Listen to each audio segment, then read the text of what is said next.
Students, बेटा आज हम वीडियो नंबर 20 लेकर आए हैं। सिल्वर बेडिंग चल रहा था आपका, इससे आगे हम पढ़ेंगे वितान 2 यानी भाग 2 है। वितान 1 कक्षा 11 में होता है।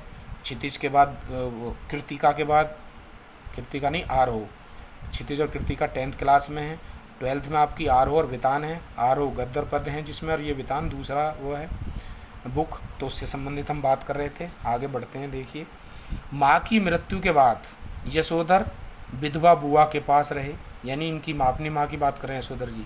जहाँ बुआ का लंबा चौड़ा परिवार नहीं था। मैट्रिक करके दिल्ली आए तो वे कुंवारे किसनदा की, यानी कुंवारे थे किसनदा की छत्र छाया में रहे।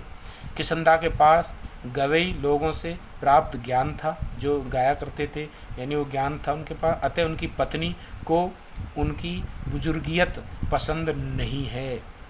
यशोधर को पत्नी का बगैर भा यानी भा होती ना हमारा हाथ, तो यशोधर जी तो थे पुराने विचारों के थे, तो उनको अपनी पत्नी का बगैर भा का ब्लाउज पहनना, रसोई से बाहर दाल भात खाना, ऊंची हील वाली सैंडल पहनना समहाउ इम्प्रॉपर लगते हैं, ऐसा वो बोला भी करते थे।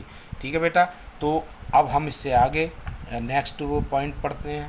ठीक है, तो नेक्स्ट पॉइंट में देखिए, यशोधर जी की अभिलाषा, यानी उनकी क्या इच्छा है यशोधर जी की। यशोधर जी चाहते हैं कि समाज उन्हें सम्मानित बुजुर्ग माने, मेरे बच्चे मेरा आदर करें और हर बात में मुझसे उसी प्रकार सलाह लें जैसे मैं किसनदा से लेता था।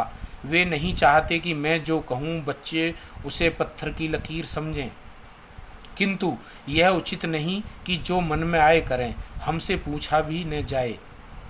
वे अनुभव का कोई विकल्प नहीं मानते। वे चाहते हैं कि उनके बच्चे उनसे कहें कि पापा दूध लाना, सदर बाज़ार जाकर दालें लाना, पहाड़गंज से सब्जी लाना, राशन लाना, CGH एक डिस्पेंसरी थी, S डिस्पेंसरी से दवा लाना, डिपो से कोयला लाना जैसे काम छोड़ दें।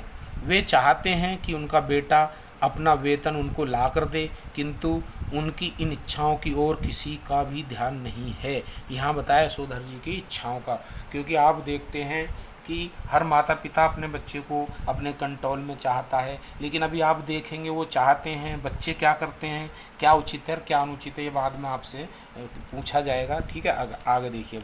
घर पहुँचने पर, अब ये एक बार अपने ऑफिस से आ रहे थे, तो छुट्टी के बाद और 25वीं सालगिरह थी, उसी से संबंधित हम बातें कर रहे हैं। तो अब ये घर पहुंचते हैं, देखिए क्या देखते हैं। सब्जी का झोला लेकर टूटी फूटी सड़कों से गुजरते हुए यशोधर बाबू जब अपने घर पहुंचे तो उनकी दशा द्वारका से लौटे सुदामा जैसी थी। घर के बाहर, सुदामा तो आप जानते हैं जो श्री कृष्ण से मिलने गए थे, उनके पास कुछ नहीं था, उनकी पत्नी ने भेजा था, थोड़े से चावल लेकर वो गए थे श्री कृष्ण के पास। गाना भी सुना होगा, अरे द्वार पालो कन्हैया से कहना, कि मित्र आया है उनका सुदामा मिलने, गरीब थे वो बहुत। ठीक है, तो घर के बाहर तो उनकी हालत ऐसी थी।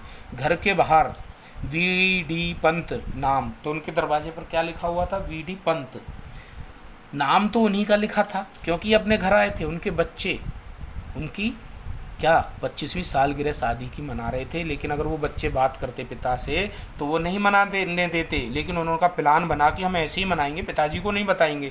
तो जब वो शाम को आ रहे थे तो वही जैसे डेली आते थे वैसे ही आए, यानी 5 बजे छुट्टी होती थी, लेकिन वो 8 बजे आए। लेकिन जब वो घर आए तो उन्होंने अपने घर का जब माहौल देखा तो उन्हें ऐसे लगा ये मेरा घर ही नहीं है।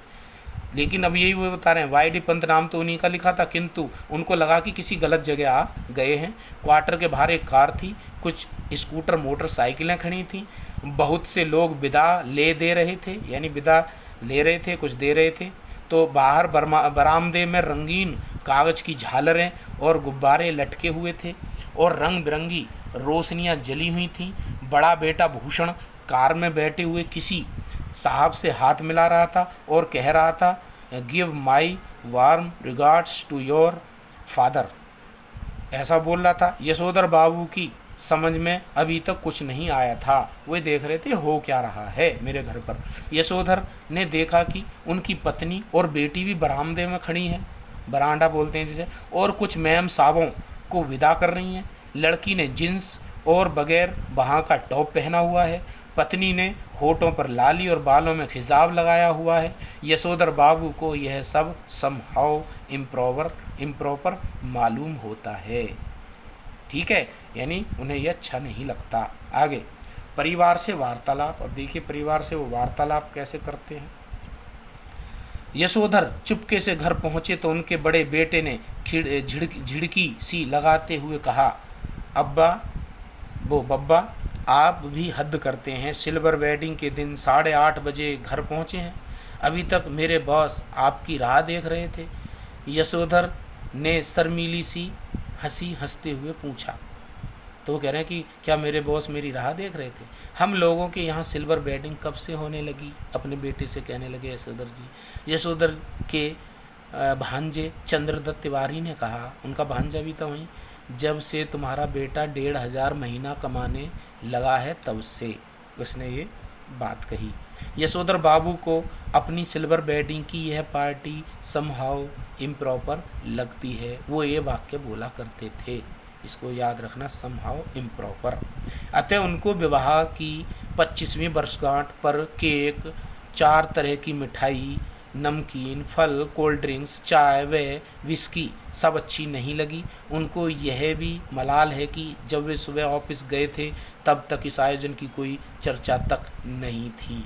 लेकिन आप जानते हैं अगर वो चर्चा करते तो क्या वो मनाने देते? तो बच्चों ने ऐसा सोचा कि हम बिना बताए काम करेंगे।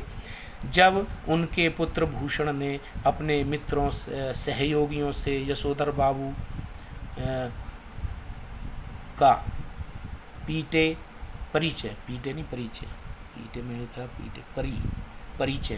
कराया तो वे many happy returns of the day का थैंक यू कहकर जवाब देते तथा जिनके नाम उनको पहले बता दिए थे उनका YD Pant home ministry Bhushan father कहकर स्वयं हाथ बढ़ाते। उन्होंने प्रयास किया कि भले ही वे संस्कारी कुमायूनी हैं तथापि विलायती रीति रिवाज से अच्छी तरह परिचित हैं।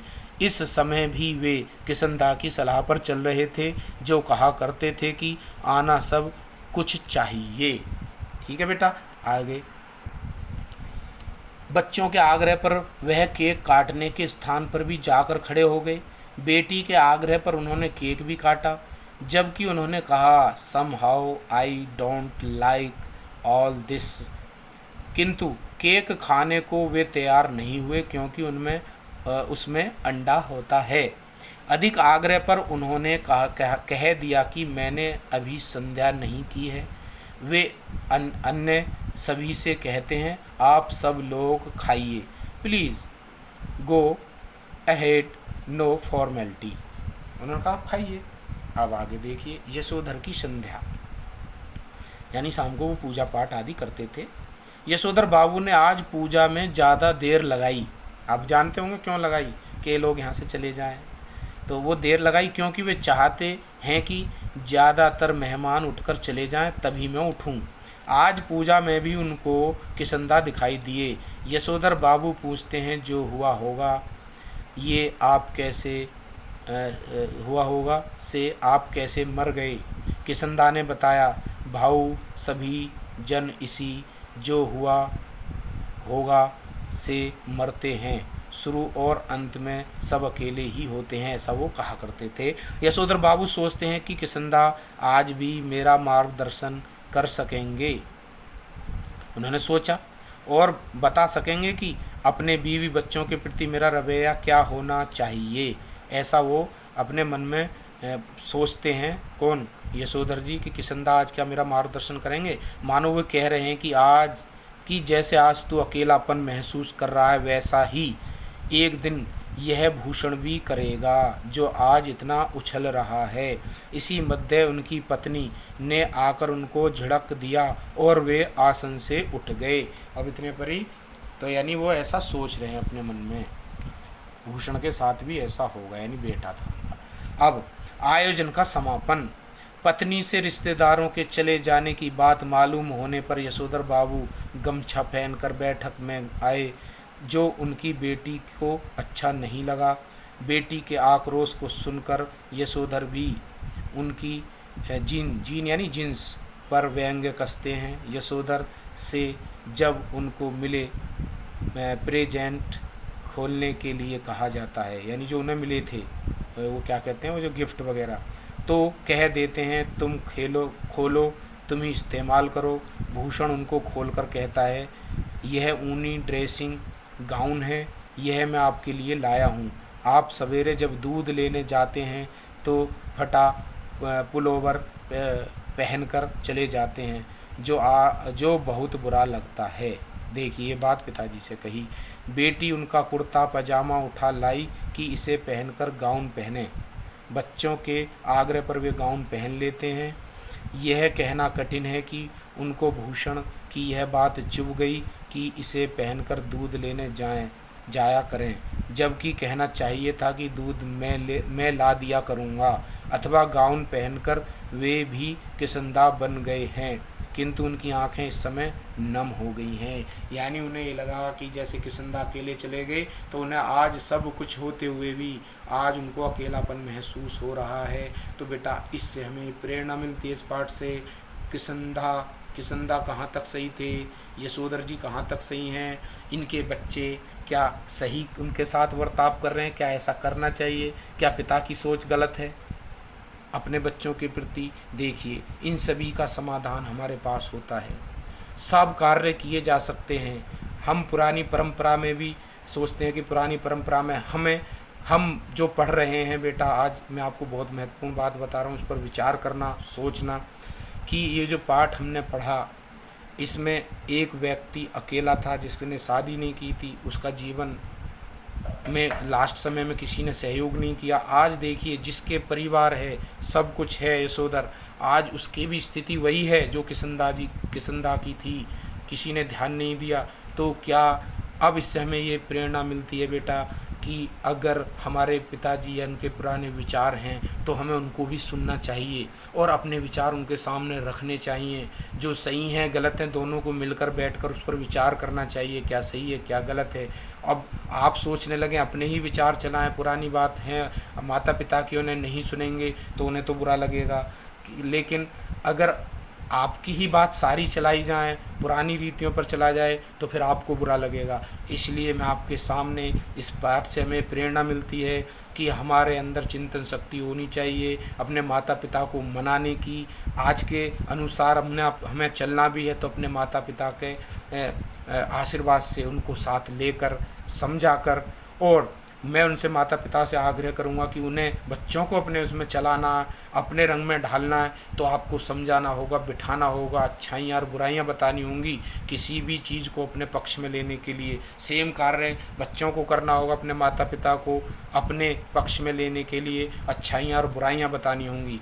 अब दोनों को निकल कर जो निचोड़ निकल कर आएगा, जो अच्छाइयाँ हैं वो लेनी है, वो पुरानी भी हो सकती हैं, नई भी हो सकती हैं, और ये दोनों को करनी होंगी, माता पिता को भी और आज के आधुनिक बच्चों को भी।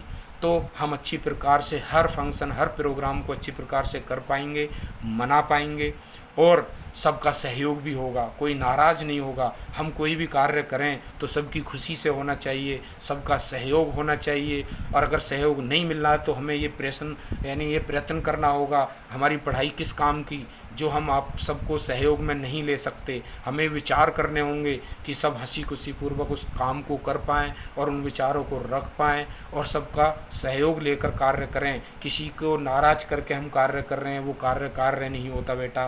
तो इसलिए इस पाठ से इसे 2-3 बार वीडियो को देखना, समझना, और हमको खुश करके अपने परिवार को चलाना है। जो बातें इसमें बताई गई हैं यशोधर जी की, वो भी हमें लेने के लायक हैं, ये मैं समझ रहा हूँ सारी बेकार हैं, और जो आप आधुनिक बातें हैं वो भी लेने के लायक हैं, परंतु बातें या जो हमें अपना आप जीवन में अपनानी है वो उचित होती हैं, सही होती हैं, जो हमारे जीवन को सही प्रकार से चला पाएँ, जिसमें कहीं भी कोई कमी ना हो। उन पर हमने माता पिता और आज के बच्चों को बैठकर विचार करना होगा, कोई भी कार्य करना है तो उस पर चिंतन करना होगा। ठीक है बेटा, आज मैं इस वीडियो को समाप्त करता हूँ, इस पाठ को यहाँ पर। आगे हम नेक्स्ट वीडियो में नेक्स्ट चैप्टर के साथ मिलेंगे, उससे भी सीखेंगे हमें क्या सीखने को मिलेगा उस अध्याय से।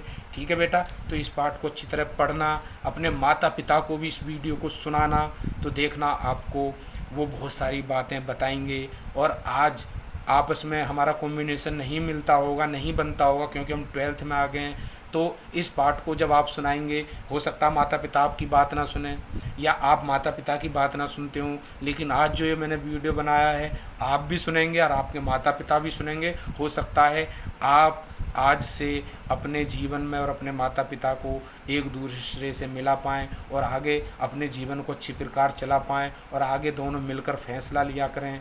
आपस में कोई कार्य करना है, ना कोई नाराज़गी होगी, ना कोई दुख होगा, ना कोई कष्ट होगा, और उन्हें भी लगेगा कि हाँ मेरे बच्चे पढ़ रहे हैं और एक अच्छा जीवन जीने के लिए एक अच्छे क्या नाम है विद्यालय में पढ़ रहे हैं और अच्छा ज्ञान उनको दिया जा रहा है। और इसी प्रकार हर चैप्टर से ज्ञान बच्चों को दिया जा रहा है, हर पार्ट में जो छुपा हुआ ज्ञान है वो हमारे बच्चे किस प्रकार ले रहे हैं। तो इस वीडियो को अपने माता पिता के समक्ष रखें, आप भी सुने, उनको भी सुनाएं, और जो भी हों परिवार को सबको साथ बैठकर, जिससे हो सकता है आपके जीवन में यह अध्याय कारगर सिद्ध हो। ठीक है छात्रों, तो हम इस वीडियो को यहीं पर समाप्त करते हैं। वीडियो देखने और सुनने के लिए आपका बहुत बहुत धन्यवाद।